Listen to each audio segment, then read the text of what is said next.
आप सभी का स्वागत है। हेलो मेरे प्यारे दोस्तों, जीआरसी क्लासेस में आप सभी का स्वागत है। चलिए आज हम स्टार्ट करते हैं भारतीय अफवाह तंत्र।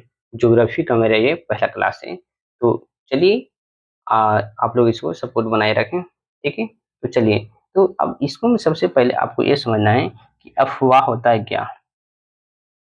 अफवाह, ठीक है। ठीक है, पहले अफवाह समझिए क्या होता है। तो अफवाह जल की एक निश्चित धारा के प्रवाह को अफवाह कहते हैं। अफवाह क्या है? तो अफवाह जब भी होगा जल की एक निश्चित धारा होगा, जल की एक निश्चित धारा, ठीक। जल की निश्चित धारा होती है, उसी को अफवाह कहते हैं। और अफवाह तंत्र क्या है? तो चलिए देखते हैं अफवाह तंत्र। अफवाह तंत्र, ठीक है। तो अब क्या होता है कि जल की एक निश्चित धारा को प्रवाह को अफवाह कहते हैं, तथा धाराओं को जो जो धारा होती है, तो धाराओं को जाल तंत्र को एक जाल तंत्र के रूप में बन जाता है, उसी को अफवाह तंत्र कहते हैं, ठीक है। हाँ, तो धाराओं को जाल तंत्र को अफवाह तंत्र कहते हैं, ठीक है। इतना समझ में आ गया। अब चलिए इसको भारतीय अफवाह तंत्र को इसको हम तीन भागों में बांट के देखते हैं। तो चलिए इसकी शुरुआत करते हैं। भारतीय अफवाह तंत्र, चलिए अफवाह तंत्र नोट करते जाइएगा आप लोग, ठीक है। चलिए अब इसको हम तीन भाग में बांट के देखते हैं, ठीक है। पहला भाग बांटते हैं हिमालय अफवाह तंत्र, हिमालय के रूप में। तो हिमालय अफवाह तंत्र, ठीक है। और दूसरा इसको बांट देते हैं, ठीक है। दूसरा देखिए प्रायद्वीपीय, प्रायद्वीपीय अफवाह तंत्र, ठीक है, अफवाह तंत्र। और तीसरा एक होता है, इसको बांट देते हैं अंतःस्थलीय अफवाह तंत्र, अंतःस्थलीय अंतःस्तरीय अफवाह तंत्र, ठीक है। तो भारतीय अफवाह तंत्र होता है, उसको हम तीन भागों में बांटे, ठीक है। पहला भाग था हिमालय अफवाह तंत्र, जो कि हिमालय से निकलती नदियां हैं, उसे हिमालय अफवाह तंत्र कहते हैं। दूसरा था प्रायद्वीपीय अफवाह तंत्र, जो प्रायद्वीपी से होकर गुजरता है नदी, उसी को प्रायद्वीपीय अफवाह तंत्र कहते हैं, ठीक है। अब इसको में देख लीजिए, इसको में क्या क्या पढ़ना है। तो हिमालय अफवाह तंत्र है, इसको में हमको पढ़ना है सिंधु सिंधु नदी तंत्र, सिंधु नदी तंत्र, ठीक है, ये मेरे पढ़ना है। और दूसरा इसका भाग पढ़ना है गंगा नदी तंत्र, गंगा नदी तंत्र, ठीक है। और तीसरा एक इसका पार्ट पढ़ना है, वो पढ़ना है ब्रह्मपुत्र नदी तंत्र, ब्रह्मपुत्र नदी तंत्र, ठीक है। तो जो हिमालय से निकलने वाली नदी होती है, उसमें सिंधु नदी तंत्र पढ़ना है, गंगा नदी तंत्र और ब्रह्मपुत्र नदी तंत्र, इन तीनों के बारे में देखना है। अब प्रायद्वीपीय में, तो प्रायद्वीपीय को हम इसको दो पार्ट में देखते हैं, ठीक है। जो पूर्व से बहने वाली नदियां है, वो पश्चिम से बहने वाली नदियां, ठीक है। तो यहाँ पे लिखिए पश्चिम से बहने वाली नदियां, पश्चिम से बहने वाली नदियां,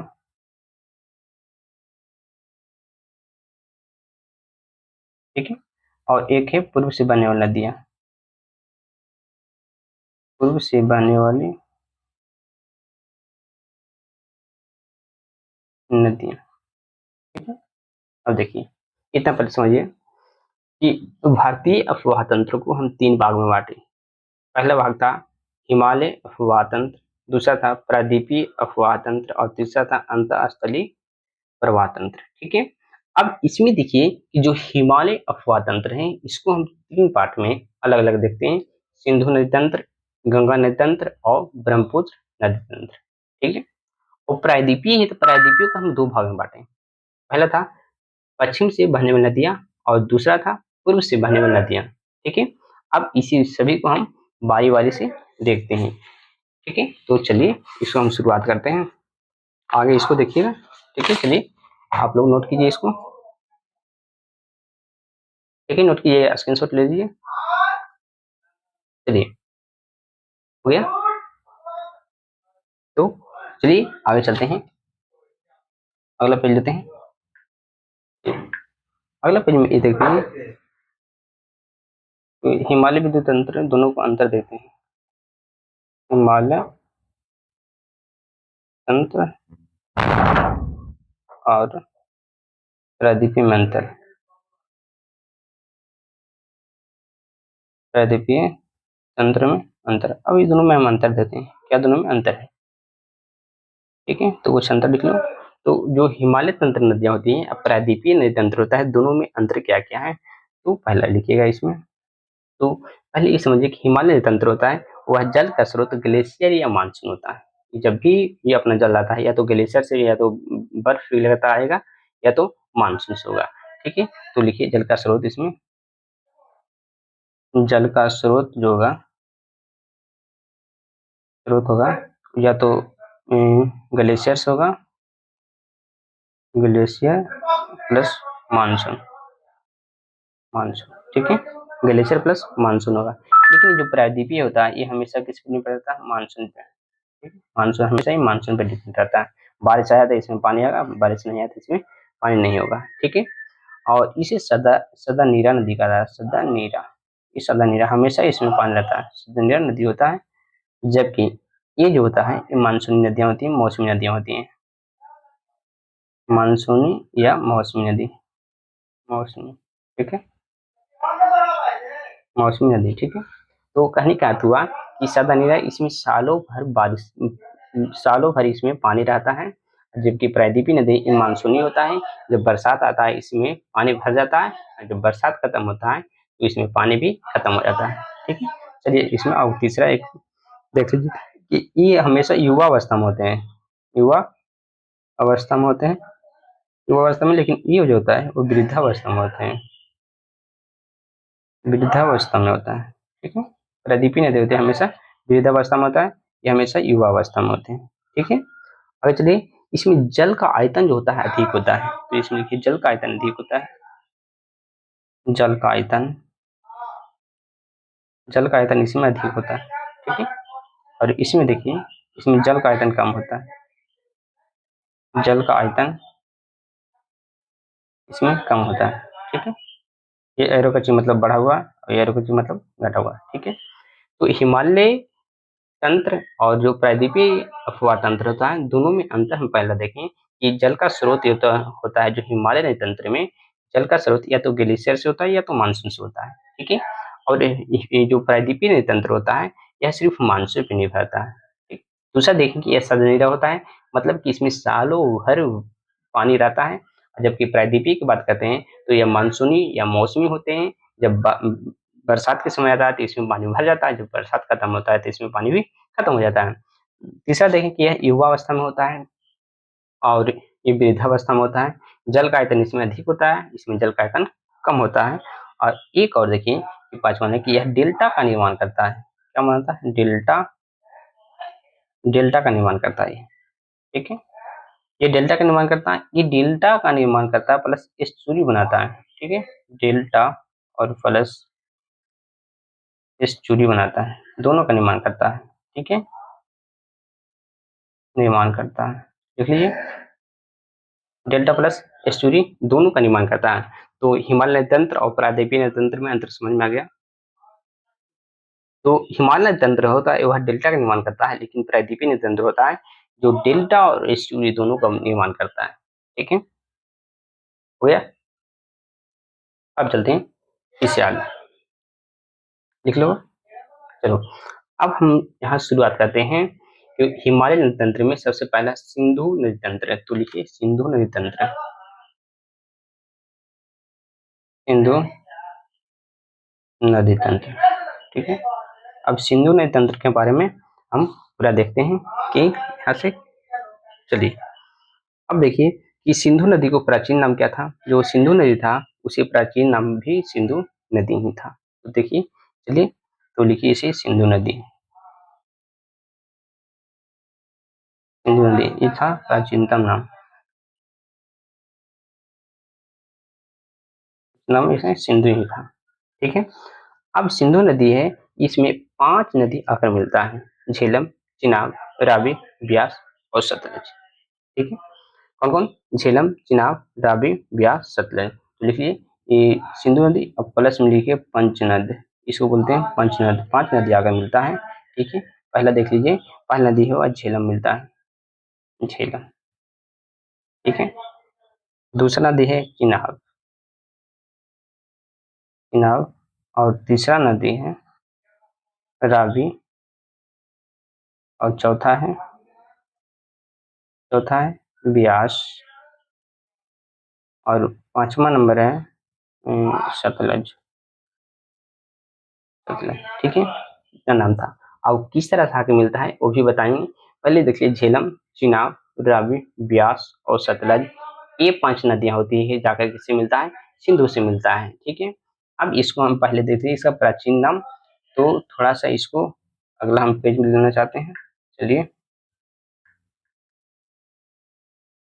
चलिए, तो एक तरफ लिखिए नाम, एक तरफ नदी लीजिए, एक तरफ प्राचीन नाम। नदी यानी प्राचीन नाम,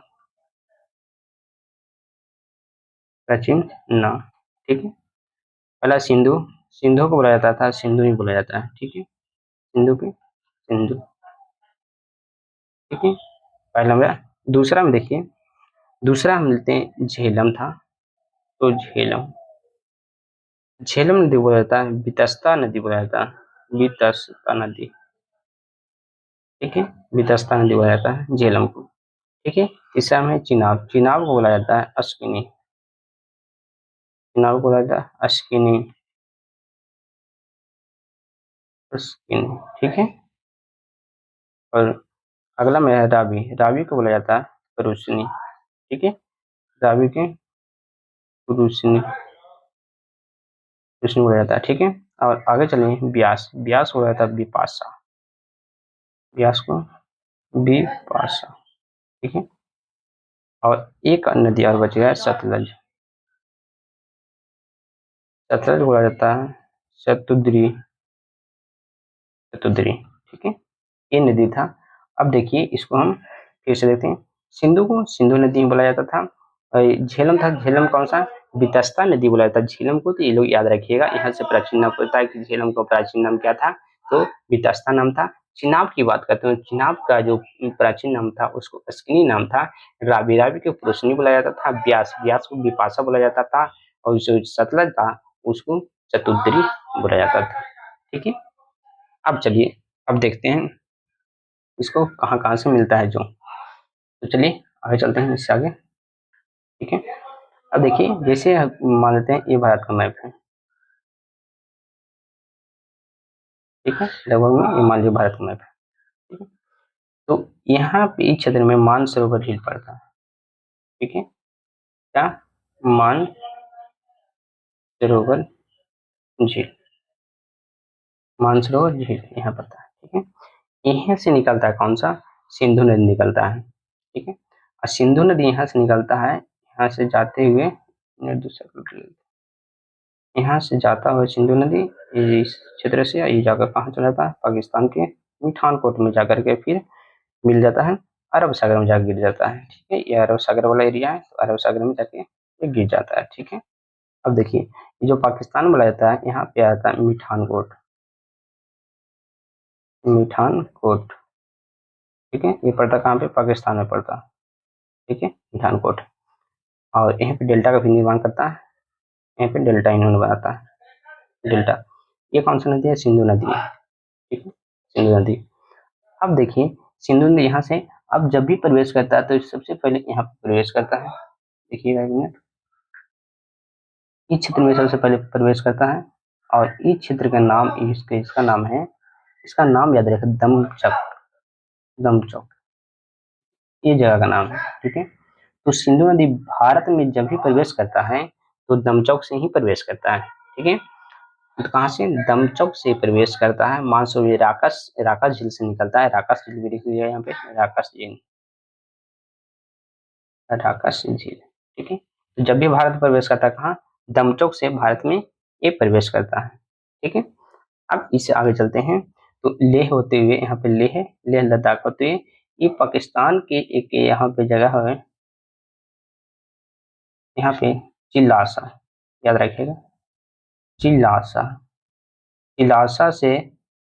चिलासा में सबसे पहले प्रवेश करता है कौन सा? पाकिस्तान में।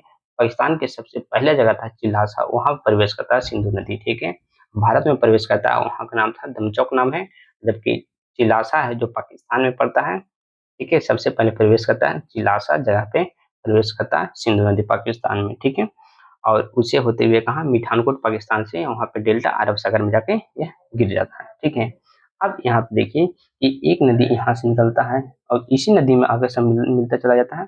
तो सबसे पहला नदी जो आता है वह झेलम है। ठीक है, झेलम जाके इसमें मिलता है। फिर झेलम के बाद आता है चिनाब नदी, वो आता है जो सबसे लंबी नदी होता है, चिनाब नदी जाके इसमें मिल जाता है। ठीक है, चिनाब नदी इसमें जाके मिलता है, झेलम चिनाब में आकर मिलता है, फिर यहाँ से ये जाके इसमें मिल जाता है। ठीक है, तो लीजिएगा ये झेलम हो गया, चिनाब हो गया, चिनाब, और यहीं से एक आता है रावी नदी, इसमें आकर मिलता है रावी। ठीक है, रावी, फिर ब्यास नदी यहाँ पे आकर मिलता है, ब्यास। ठीक है, आगे इसको बढ़िया से देख लेंगे। ठीक है, तो चलिए यहाँ से इतना खाली याद रखिएगा। ठीक, तो अब चलिए, अब आगे चलिए, इससे आगे चलते हैं। चलिए, अब पहले देखिए कि एक तरफ लिखिए नदी, तो एक तरफ लिखिए स्रोत,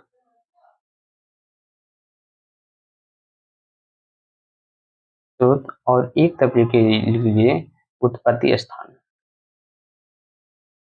उत्पत्ति स्थान। तीन पार्ट में इसको पढ़िए। ठीक है, और पहला है सिंधु नदी।